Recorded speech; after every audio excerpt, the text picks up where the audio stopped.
All right, we're ready to get started. Great. Well, it is 8:30 on July 25th, and I'm going to call this Finance and Economic Development Committee meeting to order. See the deputy mayors got hung up and will be joining us shortly, but we do have a published agenda. Can I get a motion to approve? I would move to approve the agenda as published. And I'll second that. Is there any changes or discussion? Then all in favor of that motion signify by saying aye. Aye. Anyone opposed? That motion unanimously carries. We have a published agenda, approved published agenda. And first up on that agenda is the Market at the Depot update. Wesley. Good morning, sir. Good morning, Councilman, and City Manager. I see the Deputy Mayor is coming. I'm going to share my screen and bring up the first presentation.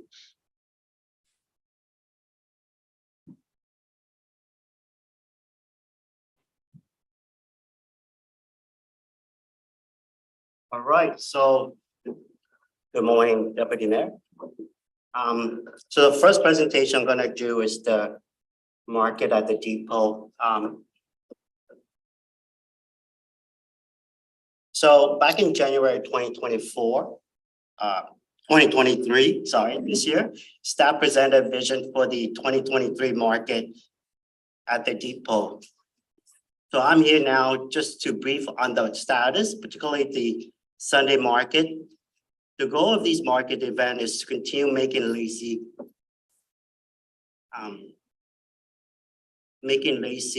a vibrant place to live, work, play, and create a diverse economy, enabling entrepreneurs to experience.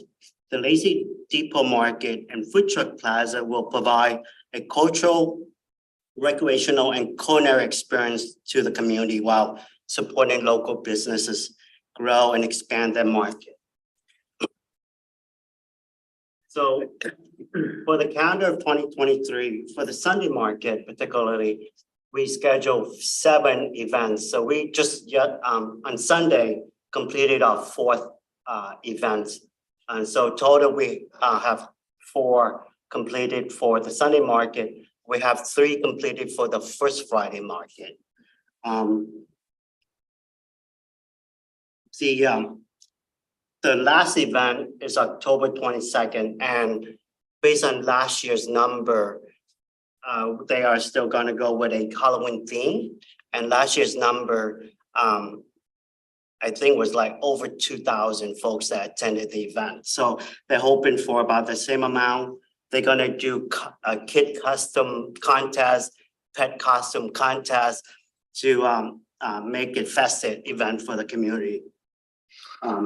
So between the Sunday and the Friday, we schedule 13 events plus 1. The 1 is November 3rd because we don't know about the weather. So we were tentative to schedule that event just in case the weather gets too cold. And so that's the plus 1 for the year. And then looking at the performance thus far for the 3 Sunday market, we started with 23 vendors, and on June 25th, we have 52 vendors. So the numbers have increased. Wow. And then attendance is also the same. We started with 500 attendees, and now it's gone to about 900 in June. And last Sunday, I would say the number would be very similar.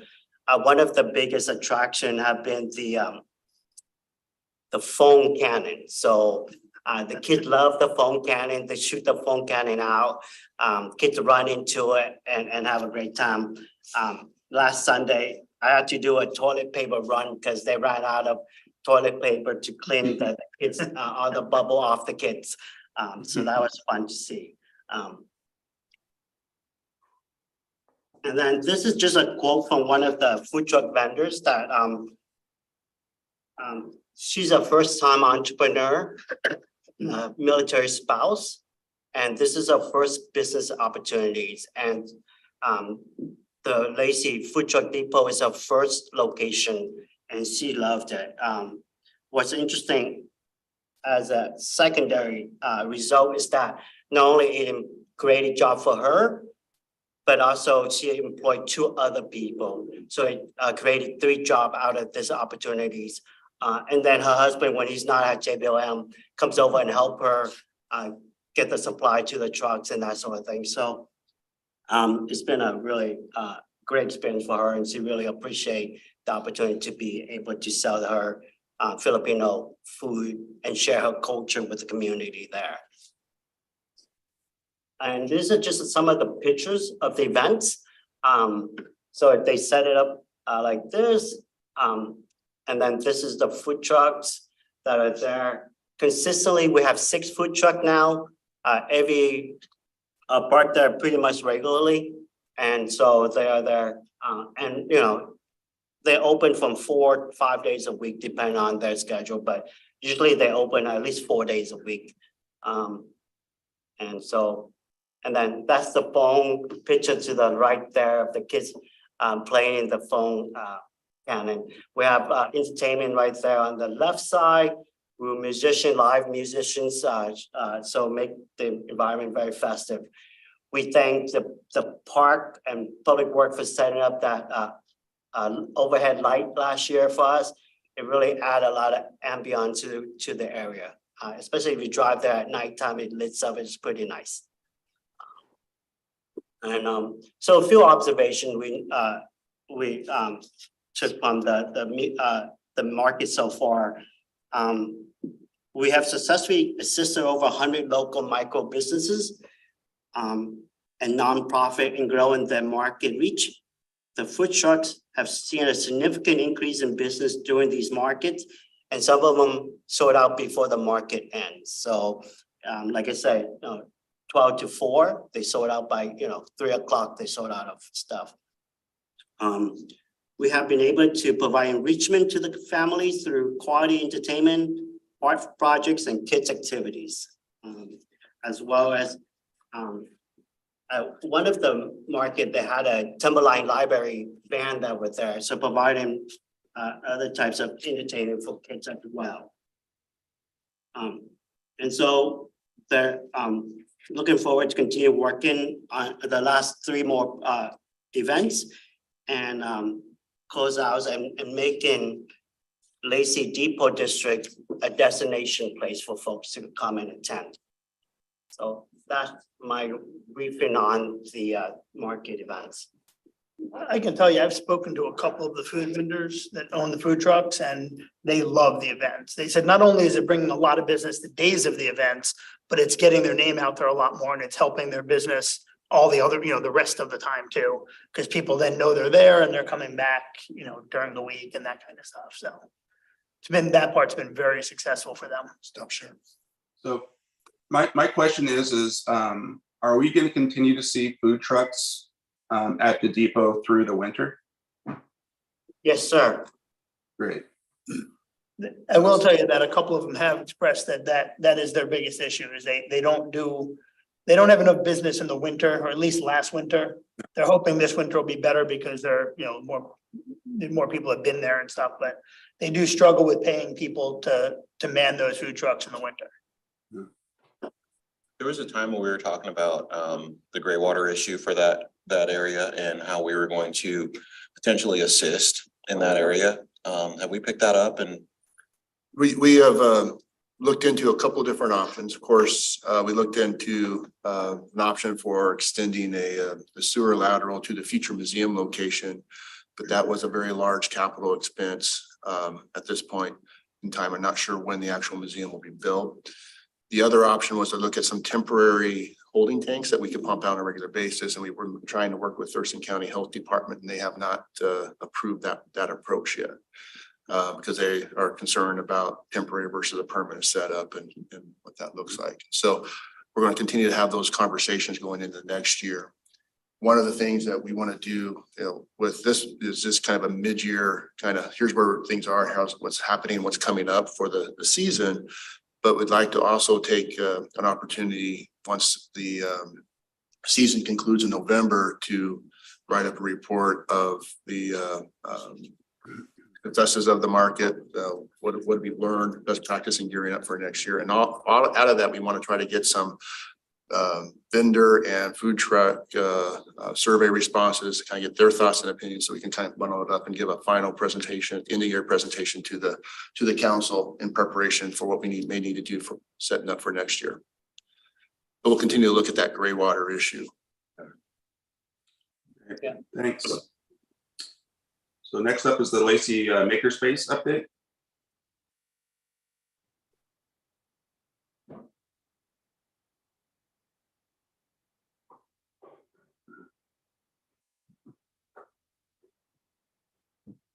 All right, thank you, Mayor. It is my show again. The Lacey Makerspace update.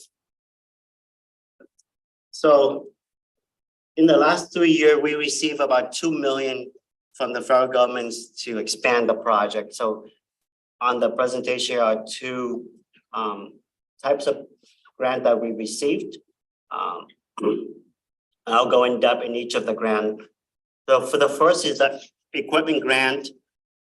Through the EDA, we received about $1 million in grant. We have spent and purchased various equipment, about half of that fund already. They were spent on several 3D printers, water jet cutters, direct to garment printers that print t-shirts directly onto a t-shirt. They also brought a state-of-the-art welding simulator, which is the one right there on the right of the picture. This equipment is helpful for beginners as well as return welders. And also a welding expert, Mr. Michael Cage there, trying out. That's about the best, most well-dressed welder I've seen in a long time. Normal experience. From what I hear from the Lacey Makerspace Executive Director, Michelle, is that this equipment have been approved by some of the professional welders that have tried the equipment. They really liked it and said that it was really almost real, because you can actually play with it and not have to waste some of the supplies. So that's a great way for them to practice and do. Tell us about that. Yeah. Experience a little bit, that you're doing it. Yeah, I just, again, if I can't build a deck with duct tape, I can't do construction. But this is a 3D, it's a virtual reality welding. And so you strap on the headset and you're all immediately transported into a welding shop. And so they give you the prompts to essentially lay down a bead of weld. And then after it's done, you are immediately getting feedback like, oh, too slow, too fast, too much energy, because you got to also put in the amount of juice and the energy into the weld to put the right bead in. And then it gives you the tip to do it better, so you can do it again immediately. And it actually, it's very, very interesting, because you are given, it acts and feels like a real weld shop. And so, I mean, I've never welded before, but this was, I played with it for about 15 minutes and immediately went from a weld that was, like this to one was much better. But I gotta tell you, I have a new appreciation for welders. It's not. What style of welding was in the software? Was TIG, MIG, stick, arc? All of it. It's all there? You can do all the different scenarios, plus underwater, just different types of welding applications. That lost you as much Wow. as it lost me. Right Yeah, on. and it's mobile, and it's a mobile unit, so they take it to exhibitions and events so that they can showcase this equipment as well. Oh, cool. The instructor on the right, the video screen that he's looking at is essentially what I'm looking at through the goggles. So he can assist and guide you when you're doing the processes. So you can train people on all different types. Yeah. Nice. Very cool. It is indeed. So moving on to the second grant, which is the expansion and remodeling of the Lacey Makerspace itself. What you see here is a design of the expansion. So the color white, yellow, and purple there. Those are the three existing locations that we have at the Zava Hall.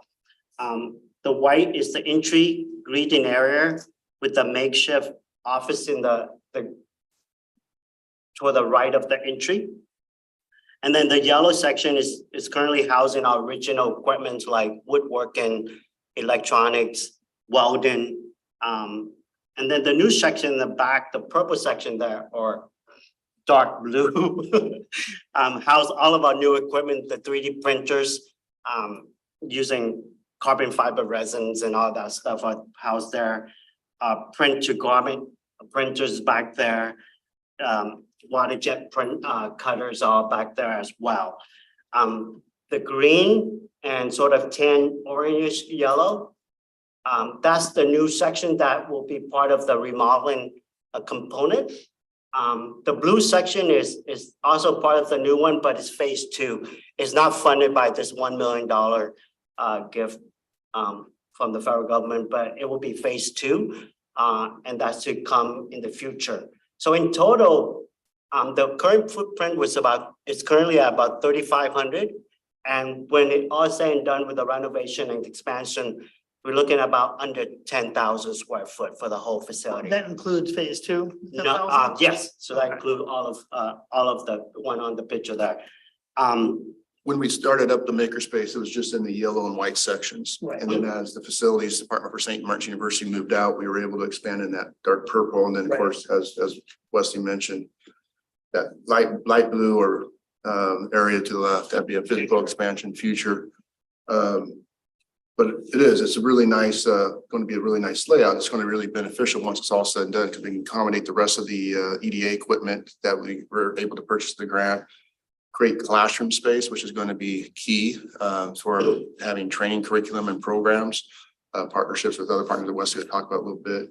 Then also having the 3D print, some of the higher tech equipment separated from the more dust emitting equipment, so we can have, Right. so you don't have just maintenance issues and cleanup issues that and you can also spread out a little bit too. So Exactly. So I think, so the green and sort of light orange brown will be remodeled for mostly classroom and workstations in the future.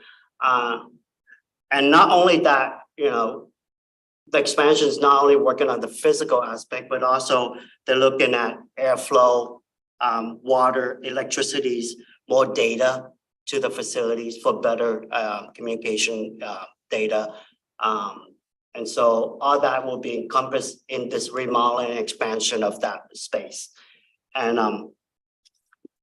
timeline wise, we're looking at start now in August. And so we're looking at about 3 or 4 months work. And hopefully, I'm hoping that it'll be done before the end of the year by November.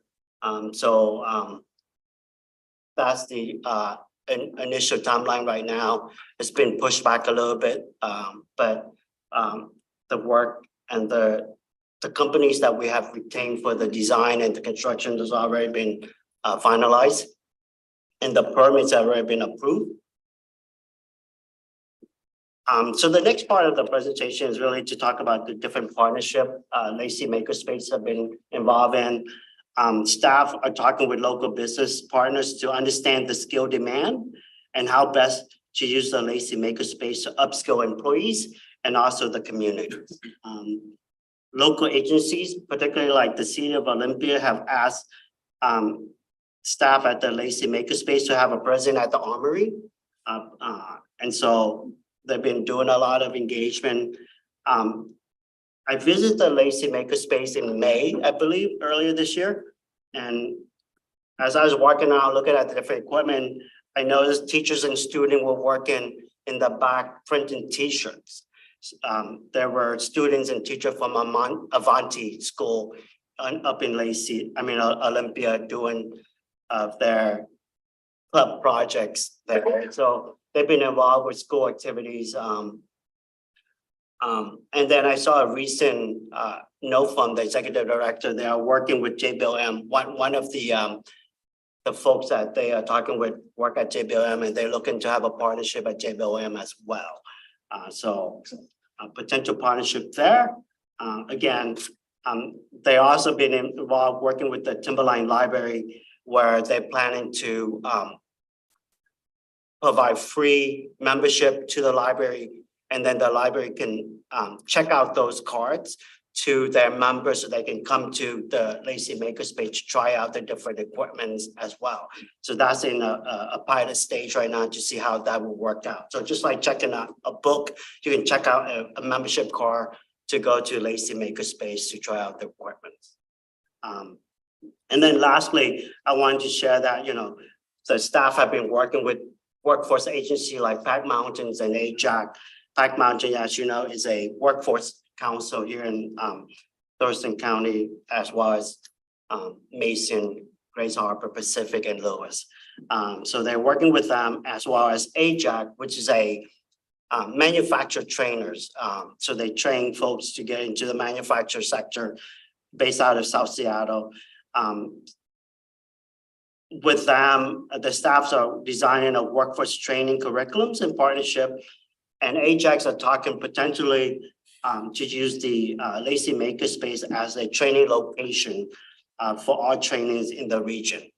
So they, again, they're based out of South Seattle, so they haven't done a lot of work here in Thurston or Lewis. So they're hoping that with the Makerspace, they can tap into working down here better. I have a question. Yes, sir. You said that the library members will be able to check out a card that will allow them access to Makerspace to kind of give it a shot, Yeah. which is a fantastic idea. Do you think that the maintenance shop would appreciate such a thing? City maintenance shop would like to try out the Makerspace, or is that even, you know what I mean? Because We would need to look at, well, there's two things there. One is it something that can be a benefit to the work that's performed at the maintenance shop, or if it's something that somebody's just interested in doing as a, experience of their own. There are several employees that are membership, they have bought memberships at the Makerspace and are actually doing projects on their own at the Makerspace as well. But if I clarify your question, is it looking at trying to get connection with the shop and maintenance for enhancing work performance or those type of things, or? potentially, yeah, but when you do maintenance, oftentimes you have an idea of how this can work better, or how I can be a better, do a better job on whatever, and that thing that you thought of just hasn't really been created yet, or the case. And to have access to a fab lab would be an amazing asset to a maintenance person, or I can think of several other people who might appreciate access. And when you said it, I just thought, why stop at the library? I mean, it's a great place to start. And we would make sure that the shop are aware that's also too, Makerspace staff can do fabrication and prototyping as well. So if they get the conversation going there, they could also help with if there's something or a tool needed or some type of idea, they can help formulate that, and then we can create those connections. But also too, I want to highlight a couple of things is, we got AJAX that's coming down to offer training curriculum for workforce, and they're out of South King County. But that's one of the things that we've started to find out with this Makerspace is it's not just Lacey, Thurston County area. We're seeing memberships that ranged from south down Lewis County, down to along the coast of the coastal counties, Auburn, Tacoma. A lot of folks from outside the area are coming to this spot to access the equipment and the trainings. You'll probably get more of that as you have more equipment. As we expand and we get more sophisticated with it. Yes, and the other thing I want to highlight too is this development partnership with Joint Base Lewis McChord. Joint Base Lewis McChord is looking to develop an innovation lab. The same way with the Nisqually Tribe, they're looking at developing some type of makerspace, and they saw this already established, so they decided to put their resources towards the partnership with Lacey Makerspace. And this connection with JBLM is key, because I'm gonna look at Michael a little bit to go back in time. About 2012, I think it was, we worked with Michael and the EDC to develop a white paper of how we assist military personnel transitioning out of the military to be able to go into workforce or develop businesses. So that was a paper we done in 2012. I came up with the demographics, what's the needs, and these are some of these implementation measures that we are doing to connect those dots. So Very again, cool. started a long time in partnership with the EDC to try to figure out how we create spaces for active duty to be able to transition and stay here locally and enter the either workforce or the local economy as business owners. It also could be a huge resource, JBLM too, financially for, future expansions and things, obviously. Federal money, which is how we're doing a lot of what we're doing. They have access to a lot of it. And in this photo too, we're in the tour, we had a couple of users of the makerspace are in this photo. Back behind Michael is Scott. He's the owner of Windfall Lumber. Him and his staff are using the makerspace they have a new prototype for prefabricated interior paneling and how they attach it to the walls. So they're using the makerspace to develop that system and train their employees. The two individuals on the front right of the photo, the lady there, she's developing a prototype for medical equipment that will help women's health. And I can't talk too much about it because there's some proprietary, right now with the actual properties, but basically she's already on the second or third phase of prototyping. And one of the things that having access to the makerspace is typically develop a prototype, go to a machinist lab, it could be $15,000-$20,000. Here, you can do it for pennies on that dollar to be able to kind of, troubleshoot the better design.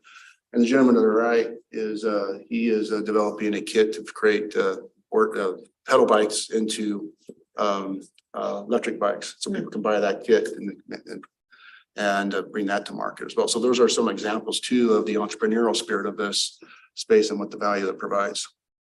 That's awesome. Right, so you guys are very familiar with this tour that Senator Murray was on. Is it earlier this year or late last year? It was the spring. Earlier this year. Right, so these are I just want to share some of the trainings that are currently been happening at the Lacey Makerspace.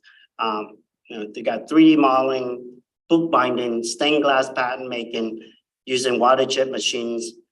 These are short micro training, 45 minutes to help members and non-member learn about the uses and the skill to handle these equipments. The plan is to build on these short training and working with workforce expert like AJAC to develop more comprehensive workforce training curriculum to be offered after the expansion is completed. And I just want to go into kind of the current operation of the Lacey Makerspace right now. So they open about 4 days a week, Thursday to Sunday. Currently they have 176 members. They do weekly tours. So I believe on Saturday you can do a tour to go out, walk through the facilities. They do an introduction to different types of equipment that are there. And then answer any questions potential members have of the equipments and the facilities. Again, I mentioned they're offering class training. And then the one thing that Rick mentioned earlier is fabrication prototype project. So if there's an entrepreneur or a hobbyist that want to do fabrication, they have staff on the team that could provide that support and could potentially charge for that fabrication services. Right now, they're working with the Nisqually tribe to do a fabrication project for the new Nisqually State Park. So they're working on that right now, as an example of their project. So I think that's pretty much the end of the Lacey Makerspace presentation. Any questions about that? So I think the big question is, how's it doing on being self-sufficient? They got a long way to go. Well, and that is everybody's been focused on the congressional direct spending award and trying to get that system in the construction expansion phase. The Makerspace board is meeting, I believe, Thursday to get back to the strategic planning of fundraising strategies. The facility is funded for this year, but going into 2024, that's the critical path of trying to get enough money to continue operations. One thing that's encouraging is when we're looking at opening it up, we're targeting about 90 memberships. It was a benchmark goal, and what's encouraging is we're up to 175 memberships. So that definitely shows that there's demand. But there is some need for continuing funding for going into 2024 that's not secured yet. Also too, with the expansion phase, the contractor is now getting their bids from their subs, and we should have I think a construction meeting the first part of August. And we'll get a full understanding what the final cost is, and there might be some gaps in construction for expansion that may have to figure out. But it is intended that construction for the expansion will begin somewhere mid to late August, which is a 4 to 6 month time frame. So that'll be completed, around the first of the year too, and that's where, we're trying to get this thing off on the ground and show extra value to the community for that fundraising strategy. Okay. And someone asked me the other day, is there opportunities to volunteer there at the Makerspace? There is. Sir. There is, and that's just coordinating with I believe that one of the staff at the Makerspace is a designated volunteer coordinator. So anybody can volunteer, assess the skills, go through the proper training protocols, and then fit them into the needs of the Makerspace, where it could be on the front end at the front desk, fundraising opportunities, or working under the direction of the shop lead on the floor. As well as trainers. So if there's somebody have a special skill to be a welder, they can do a welding class training as well. So there's a lot of opportunities, and they do have volunteer currently on their staff. Okay. Great. So too, for the long-term strategy, I still want to again, I think everybody knows this, but I want to just again articulate that this hasn't been done without the partnership between the city, the Economic Development Council, and St. Martin's University, as well as a lot of our other partners out in the community. Again, that strategic planning group is going to be made up of those three groups, trying to figure out how we continue to get that funding for the project and get it into a self-sustaining model. Because that's something that there is a value to the broader region for this effort. Great, thank you. Anything else about the Makerspace? Then let's go on to our comprehensive economic development strategy update.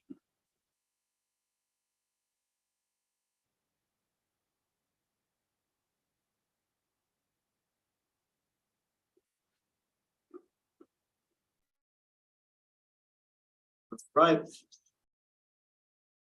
Comprehensive Economic Development Strategy, also known as the CED.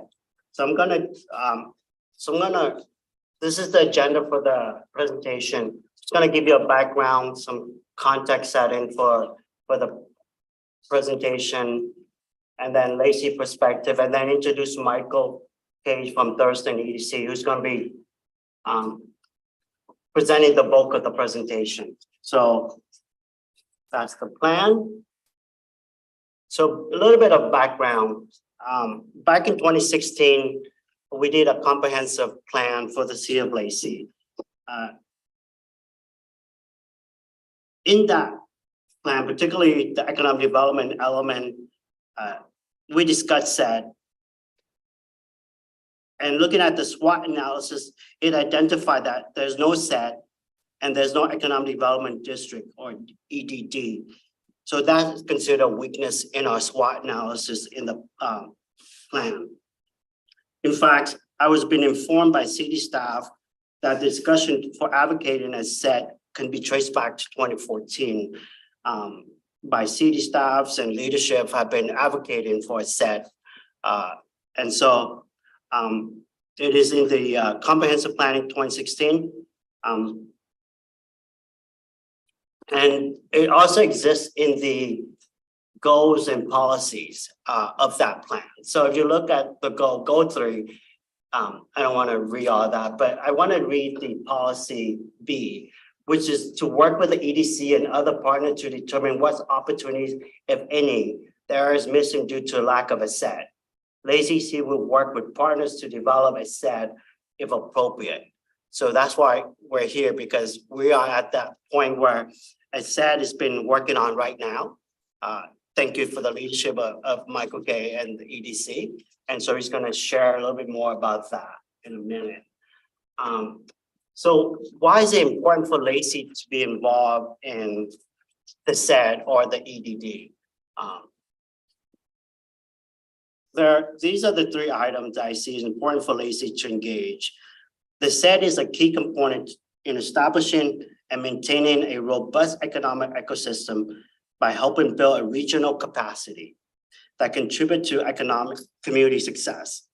It serves as a means to engage community leaders, leverage the involvement of private sector, and establish a strategic blueprint for regional collaborations. And Michael's going to share who are those partners. We're working with not only 4 different counties, but Rick mentioned to me earlier that not only do we working with the 4 county, but we're also working with other cities that are surround us. The Tumwater City, Olympia. How can we work together to, lift our boat? How can we work together for economic prosperity? So that's the goal there. And then the last thing I wanted to identify is that it is also a prerequisite for developing a district. So having a SED is one of the requirements to formalize a EDD designation. And with an EDD, there's potential for federal funding to come down the road.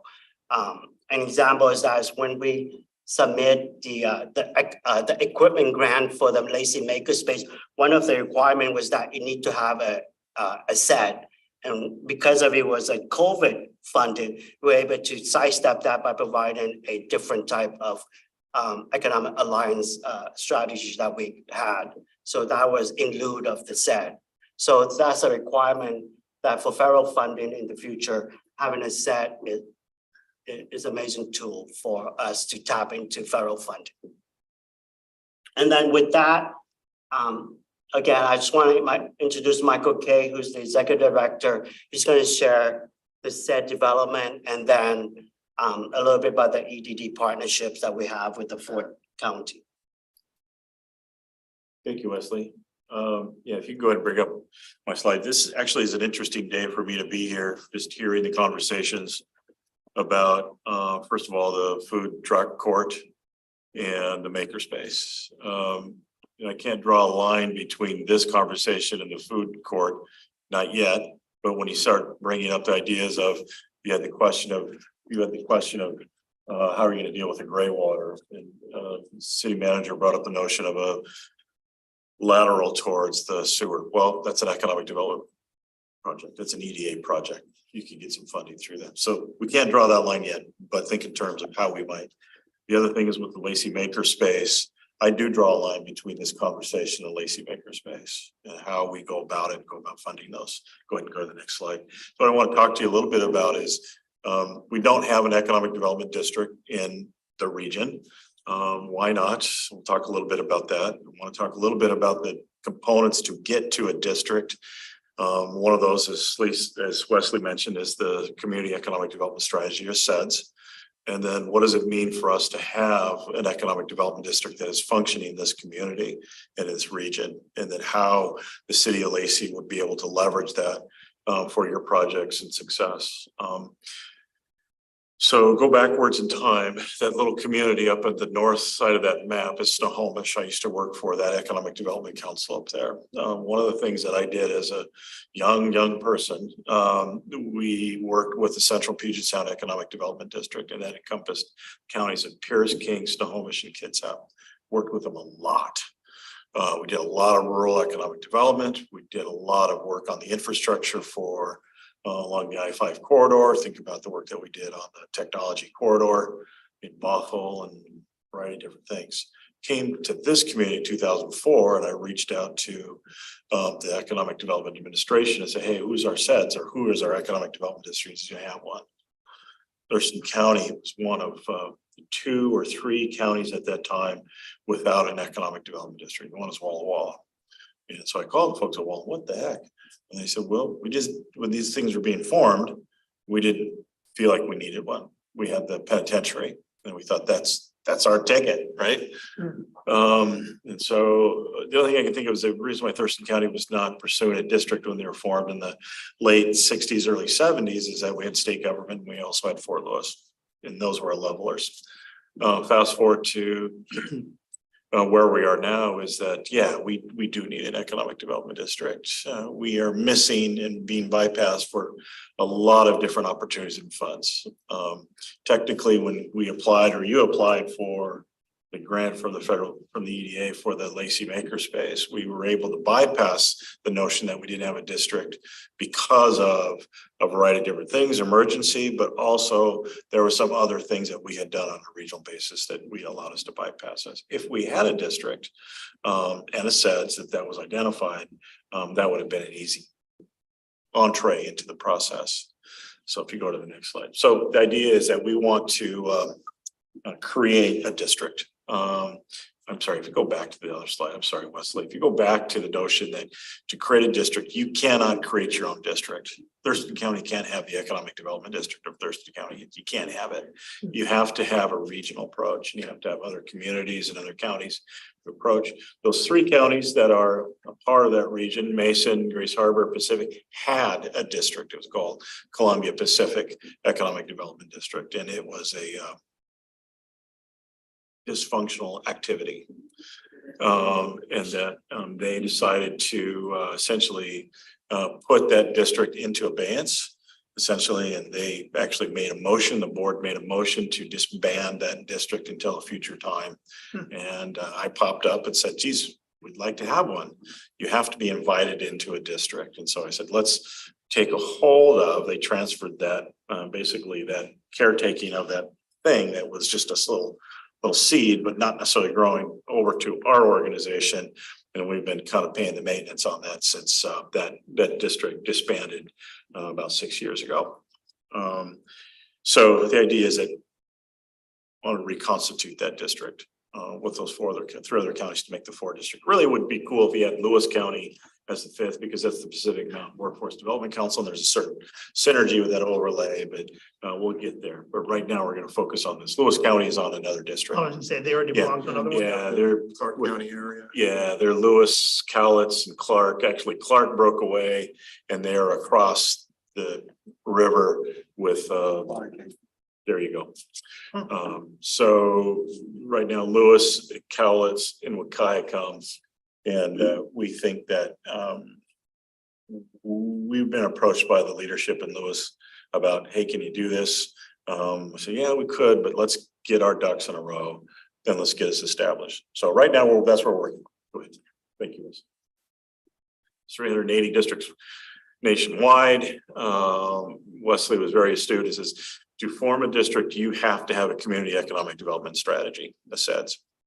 And that is a comprehensive plan that you have one already, but this is focused on a regional basis with each of the communities building a section within a county, and each county is building a section within the district.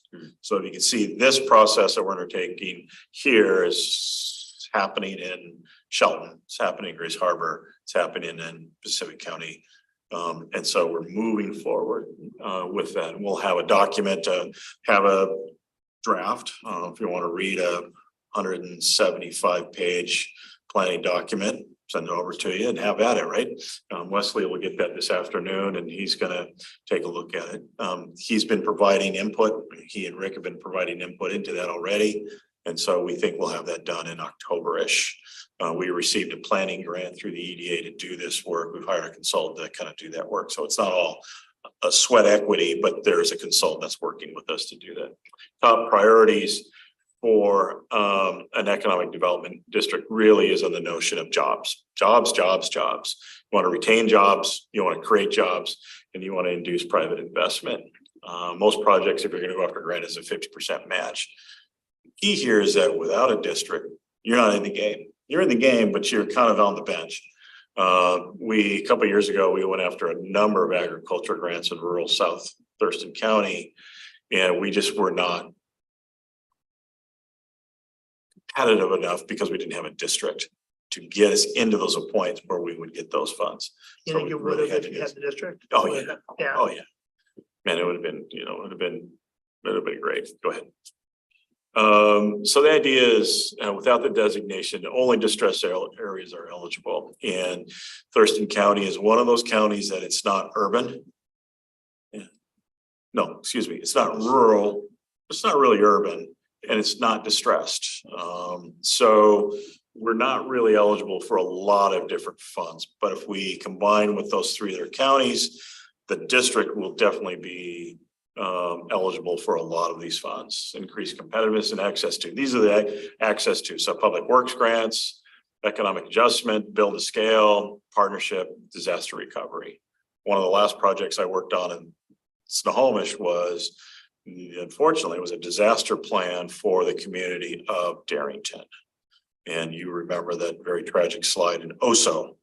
That just that mass wasting of that hillside came down and took out the town of Oso. They were on the ground within 5 hours because of the disaster plan that we put together through the Economic Development District. It was a beautiful thing. Unfortunately, got a call that night when it happened and said, "Hey, Kate, where's the file?"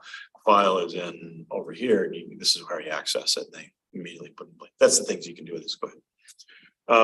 So the current funding priorities, they're always ranking these. I went to a conference in Wenatchee earlier this spring. These are the 7 things that their funding priorities are right now.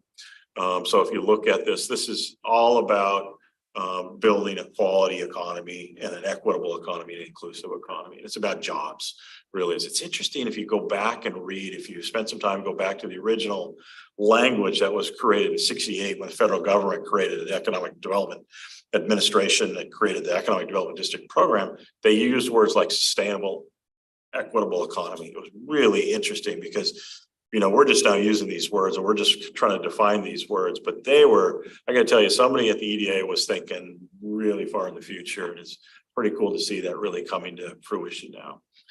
Exports and FDI, think about the work that we did when we established the Center for Business Innovation. Our vision is that center across the street, which is known as the Center for Business Innovation, is a center of excellence for export assistance and foreign direct investment.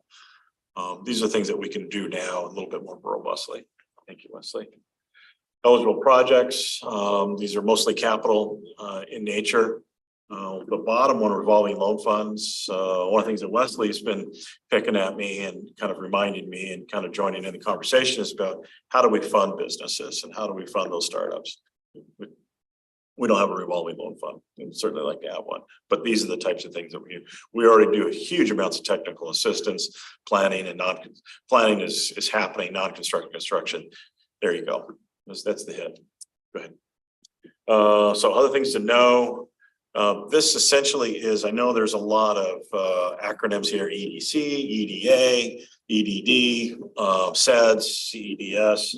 Don't worry about it.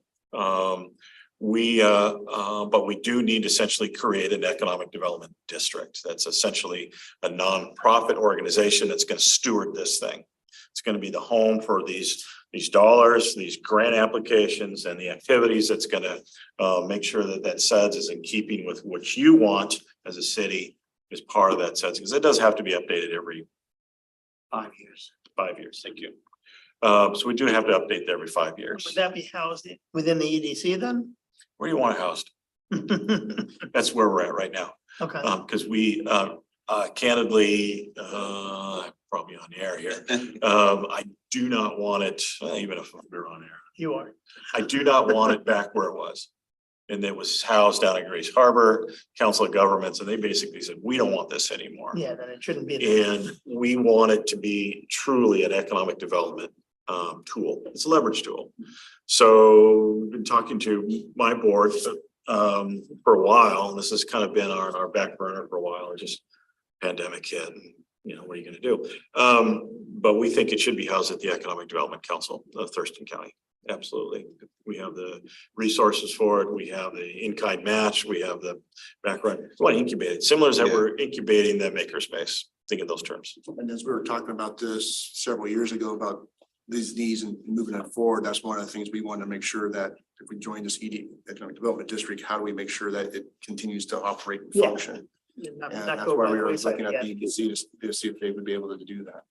So we think, fast forward next year at this time, we think we'll have, well, we'll go that, but yes, we want it housed, but it's also gonna require a separate board of directors. And so, we do a couple of ways. It's made up of all of those. Yeah, but Yeah. 2 by 2. is it a cast of, is it a cast of 1,000? You go up to the Central Puget Sound Economic Development District that's housed at the Puget Sound Regional Council. I think their board is like 45 members. And every That's a- board member has a vote, and King County has 30 of them, My God. you know, so That's a big board. there's a little bit of this. Good luck bringing that all together. And so, you can do that House of Representatives model, or you can do the senatorial model. We think we're gonna do through a Senate model, where each county would have, the Economic Development Council Director as part of that board, but somebody from that board's leadership should be on that. And so we think we'll have 4 counties, 8-member board, maybe a member or 2 at large, no more than 10. Especially as we start, man, we gotta hit the ground running. Don't Really hard wanna- to get anything done with a 45-member board. and we don't want to spend a year building the norms. The norm for this thing is a leverage tool for your community to go after the funds that you need to go after and want to go after. And be somewhat nimble too. And It's gotta be nimble. coordinated. And it's got to be focused on what it is that we do. I don't need another organization that we have to babysit and kind of gnash our teeth and grind our teeth to the nubs. It's not going to happen. So we will hire an executive director. So fast forward for a year now, we will have we'll make an application to the Economic Development Administration. It goes back to the governor of the state of Washington. No, it goes to the county commissioners. They agree, they send it off to the Economic Development Administration. It sends it back to the governor, state of Washington. The governor of Washington says, yes, we want another federal district in Washington state. And it's made up County of- commissions for each of the counties? Yeah, because right now there is no district. And so we're making this presentation or something similar to all the jurisdictions to make sure we're all on the same page. And our economic development practitioners have been talking about this for 2 years. But we're at that point. If we're successful, and I believe that we will, it does come with a little bit of a planning grant from the EDA, about $75,000. We will put in a little bit of money into the kitty. Each county will put a little money into the kitty and we'll hire an executive director. Have not figured out the financing tools yet. So this is not a cash call. That's not what we're talking about. We want to make sure we do it right. Well, next steps, we just talked a little bit about that. And I think that the thing where we're at right now is we need to make sure that SEDS is incorporated in alignment with the city of Lacey's objectives and priorities. You provided a number of inputs already, your staff has, your team, thank you. And we're getting there, but we'll get closer as the days go by. The good thing about this is that it's a first one out of the box. I'm not worried about having every single project in this thing. I don't know if you might remember the old WASCERT days. Yeah. Yeah, there you go. Nice. That's the answer I would give to. It's like kind of a downward look. Yeah. Used to be a process where every community, you get in a room and you'd have 100 different economic development projects, and you're going to have to prioritize those 100 projects. And I did that work up in Snohomish. And I swear I almost said, man, I am not going to do this work anymore. I'm going to leave the economic development profession because this is a waste of time. It's a lot of hurt feelings, a lot of anger, a lot of disappointment. This is a much better way to do it. And a smaller, but kind of parallel kind of program and board that you can kind of look at as an example. The best one I can come up with is here at BC, the Transportation Policy Board. There's where you get federal and state dollar funding. It comes down to the region, and then the partners look at how the priority projects in the queue and say, okay, this is this year, we're gonna fund this, and creates that little process to channel those federal dollars out to the local communities on a priority and planning basis. And this is basically the same thing through the Economic Development Administration and those federal economic dollars, but on a much larger scale because we have to have a much larger regional approach. So by that rationale, this will have a tip or something similar to it? Is that what you're saying? Well, the says we'll also try to talk about the broader regional vision and focus, and then there'll be a list of projects submitted by all the jurisdictions within that group that say these are our key projects, and then those will be listed for the board to figure out, okay, what are the priority projects for that meet the criteria of the UDA funding and can be implemented. And also, So it won't be as specific as like a tip, but it'd be something similar. Okay. let's say you come up with a project, geez, you don't know what's coming down the pike, right? We got, oh, hey, we gotta go after this deal. But in the work that we've done, it's identified that sectors identified within the sets. So it's not like, geez, we gotta go after, I can't even come up with an example, but as long as it's referenced somewhere in the sets within this economic development sector, you know, it's kind of like, we're gonna go after electronics or we're gonna go after whatever it is, we have an opportunity to go after it. So in the said it's broader, it's not, we're not defining specific, very specific, it's Yeah. broader, these are the kind of things we're looking at. Could be very specific. I would But you don't counsel want it that to you be. don't want to be so Right. specific. Right, because Yeah. it limits you if you're. too Yes. specific. Do you think this approach, this ideology will create more shovel or and kind of help people or will kind of like help people to produce more shovel ready products so that they can be in line for Yeah, more funding and absolutely. kind of motivate Yeah. communities to get things in place. Yeah, absolutely. I do believe that. And so it's really good timing for us as we're updating that 2016 economic development planning work that Wesley mentioned. We're updating this going into 2025. And so as we update that plan and we identify what our key focus areas, where our key initiatives are, then we'll forward those up to the broader region into the SEDS, and then the SEDS to identify these are our local priorities. And so we'll have that connectivity and consistency down from the broader region down to our local level. I think my last comments and then, we'll go from there, but I think the last would leave you with is that when we came back 2012, was it 2012 or 13? I can't remember, from Indian River, we took a trip, created a strategy paper. We identified we wanted to be known as an entrepreneurial innovation center that launches businesses, grows them. How do you do that? Well, we created the Center for Business Innovation. We wanted also to provide that backbone element. Well, Makerspace came from a variety of different visions, came together real quickly. The one thing there's some other things on there that we've done and moved on. One of the things that we did says that we wanted to have the opportunity to leverage and infuse our communities, municipalities with new federal dollars. And so this is kind of that effort to do that. So, I want Mike, to thank Rick and I want to thank Wesley for your attention to this, and it takes a lot of stewardship. Yes, Mayor.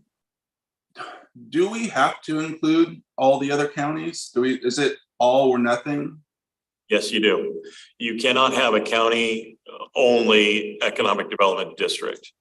And technically they still exist. They don't have a heartbeat, but they have maybe some blood pressure.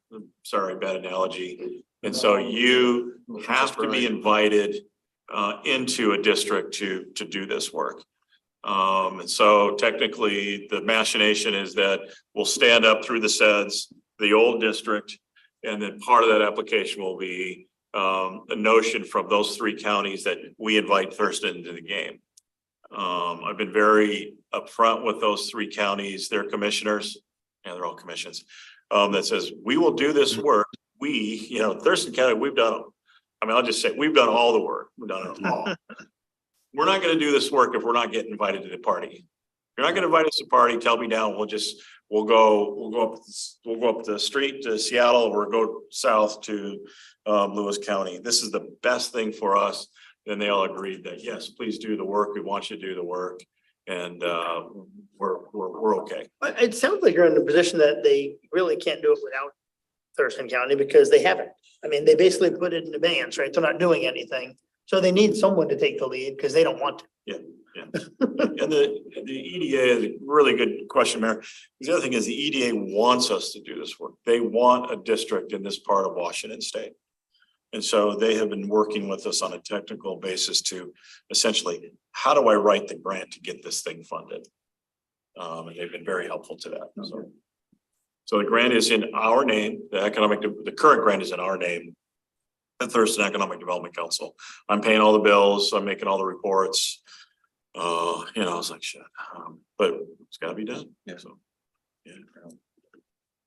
Okay, well, obviously, it'd be, since you're doing all the work, it'd be nice if we didn't have so many other, hens in the hen house, so to speak. But if this is what we gotta do, then, carry forward. I think it's, really important that we take advantage of any tools that are out there for economic development. And this is the one that we've been missing for a long time. So good work. Nice work. Yeah, and the other counties are supportive of us doing this work. It was kind of like a collective sigh of relief, like, oh, thank you. And the other thing to remember too is these other counties do have a lot of different dynamics and depressed economies as well. And this is an opportunity we can help, as Wesley mentioned earlier, how do we raise, the tide for all boats? And this is a way we can provide a service to our region. Great. Very cool. Anything else? Well, appreciate the update. And with that, looks like we've reached the end of our agenda. So without objection, I'll call this meeting adjourned. Good seeing you guys. See ya.